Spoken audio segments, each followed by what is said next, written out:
हमारे देश की जनसंख्या 30 करोड़ से भी ज्यादा है और इतनी ज्यादा जनसंख्या होने के साथ साथ हमारा देश दुनिया का सबसे सांस्कृतिक विविध भी है, जहां हर धर्म और हर नस्ल के लोग रहते हैं। देश में इतनी ज्यादा विविधता होने के बावजूद हमारे देश के संविधान में स्थिति की समानता और अवसर की बात कही गई है।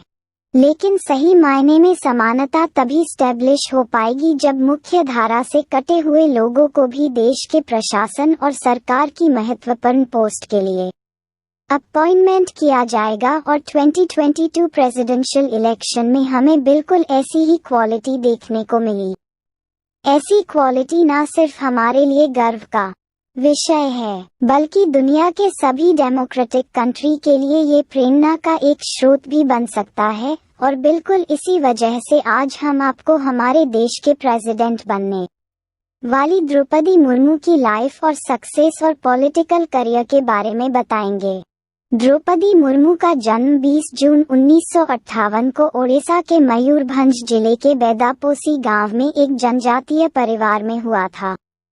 इनके पिता और दादा दोनों पंचायती राज सिस्टम की पॉलिटिक्स से जुड़े हुए थे। अपनी प्राइमरी और सेकेंडरी एजुकेशन कंप्लीट करने के बाद एक स्कूल टीचर के रूप में सबसे पहले इन्होंने अपनी टीचिंग करियर की शुरुआत करी और इसी दौरान ओडिशा के रायरपुर में स्थित श्री औरोबिंदो इंस्टीट्यूट में इन्होंने असिस्टेंट प्रोफेसर के रूप में काम किया। इसके अलावा इन्होंने गवर्नमेंट ऑफ ओडिशा के इरिगेशन डिपार्टमेंट में जूनियर असिस्टेंट के रूप में भी काम किया और इसके बाद पॉलिटिक्स में इनकी एंट्री हुई। 1997 में इन्होंने भारतीय जनता पार्टी को ज्वाइन किया और रायरपुर नगर पंचायत से काउंसलर के पोस्ट के लिए इलेक्शन लड़ी, जहां से इन्हें इलेक्ट भी कर दिया गया और अगले 2 सालों तक मुर्मू ने उसी पंचायत की चेयरपर्सन के रूप में जिम्मेदारी संभाली। पॉलिटिक्स में इनके एक्टिवनेस को देखते हुए इन्हें बीजेपी की अनुसूचित जनजातीय मोर्चा का नेशनल वाइस प्रेसिडेंट बना दिया गया। साल 2000 के ओडिशा असेंबली इलेक्शन में एमएलए के पद के लिए खड़े होकर अपने पॉलिटिकल करियर को एक कदम और आगे बढ़ाया और रायरपुर असेंबली कॉन्स्टिट्यूएंसी से एमएलए के रूप में इन्हें इलेक्ट कर दिया गया। मार्च 2000 से 2002 के बीच इन्हें कॉमर्स एंड ट्रांसपोर्ट डिपार्टमेंट के मिनिस्टर की जिम्मेदारी भी सौंपी गई और 2002 के बाद से इन्होंने मिनिस्ट्री ऑफ फिशरीज और एनिमल रिसोर्सेज डेवलपमेंट डिपार्टमेंट को भी संभाला। लेजिस्लेटिव असेंबली के मेंबर के रूप में अपने कार्यकाल के दौरान मुर्मू के कामों को देखते हुए इन्हें Neelkanth award for best MLA से भी नवाजा गया।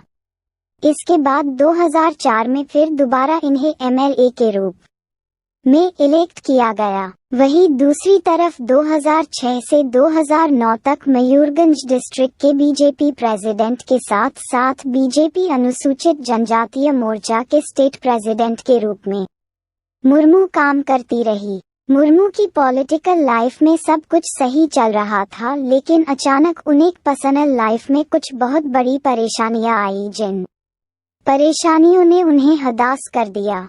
साल 2009 में एक एक्सीडेंट की वजह से द्रौपदी मुर्मू के बेटे की डेथ हो गई, जिनकी वजह से इनके मेंटल हेल्थ पर काफी असर पड़ा और ये काफी समय तक डिप्रेशन में रही। इसी के कुछ समय बाद साल 2013 में इन्होंने अपने दूसरे बेटे को खो दिया और कुछ ही महीनों बाद इनके हस्बैंड की भी मृत्यु हो गई और इन घटनाओं के बाद किसी के लिए भी डिप्रेशन में जाना स्वाभाविक है। द्रौपदी के अनुसार अपने इस डिप्रेशन मेंटल जोन से बाहर निकलने के लिए वो ब्रह्म कुमारी संस्था से जुड़ी, जिससे इन्हें काफी मदद मिली और इस स्थिति से बाहर निकलने के बाद इन्होंने जनता की सेवा करने की अपने लक्ष्य पर दोबारा काम करना शुरू किया और 18 मई 2015 को द्रौपदी ने झारखंड की गवर्नर के रूप में शपथ ली। द्रौपदी का ये शपथ न सिर्फ इनके समाज के लिए गर्व का विषय था, बल्कि ये ओडिशा के पूरे जनजातीय समाज के लिए भी गर्व का विषय था, क्योंकि द्रौपदी मुर्मू ओडिशा की पहली महिला जनजातीय थी जिन्हें गवर्नर के रूप में अपॉइंटमेंट किया गया था।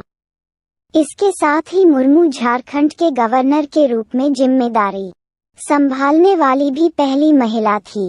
इस तरीके से गवर्नर के रूप में इनका शपथ लेना महिलाओं के लिए भी गर्व का विषय बना।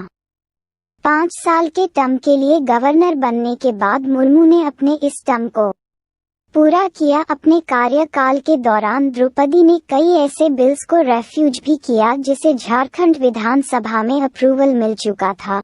इसके साथ ही गवर्नर के रूप में कार्यरत रहते हुए द्रौपदी मुर्मू ने कोरोना के समय में वीडियो कॉन्फ्रेंस के जरिए अपने कई इनिशिएटिव को आगे बढ़ाया। अपने कार्यकाल के दौरान ही मुर्मू ने अनाउंस किया उनकी मृत्यु के बाद उनकी आंख को रांची के ही कश्यप मेमोरियल आई हॉस्पिटल में डोनेट कर दिया जाए। और फिर द्रौपदी मुर्मू की डिप्लोमेटिक वर्क एथिक्स और विजनरी गोल्स को देखते हुए इन्हें प्रेसिडेंट ऑफ इंडिया 2022 के इलेक्शन के लिए एनडीए की ओर से नॉमिनेट किया गया। मतलब अब ये कहने में कोई शक नहीं है कि द्रौपदी मुर्मू हमारे देश के अगली प्रेसिडेंट होंगी और देश के सबसे बड़े पद की जिम्मेदारी संभालने वाली वो पहली जनजातीय महिला भी होंगी। खैर, इससे पहले भी 2012 के प्रेसिडेंटल इलेक्शन में अनुसूचित जनजातीय कम्युनिटी से ही बिलोंग करने वाले पूर्णो अगीतों संगमा को प्रेसिडेंट पद के लिए नॉमिनेट किया गया था, लेकिन उनका नॉमिनेशन सत्ताधारी पक्ष की तरफ से नहीं था, इसलिए उन्हें हार का सामना करना पड़ा। द्रौपदी मुर्मू का भारत के प्रेसिडेंट के रूप में इलेक्ट किया जाना भारत में मौजूद समानता की व्यवस्था का अब तक का सबसे बड़ा सबूत है।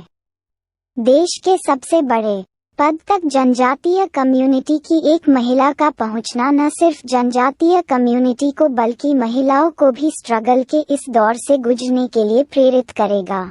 दोस्तों, ये थी हमारे देश की प्रेसिडेंट द्रौपदी मुर्मू की कहानी। उम्मीद करता हूँ कि उनकी ये कहानी आपको पसंद आई होगी और अपने दोस्तों के साथ शेयर जरूर कीजिएगा ताकि वो भी द्रौपदी मुर्मू की महानता से प्रेरित हो सके। अगर वीडियो अच्छा लगा like share and please subscribe कीजिए।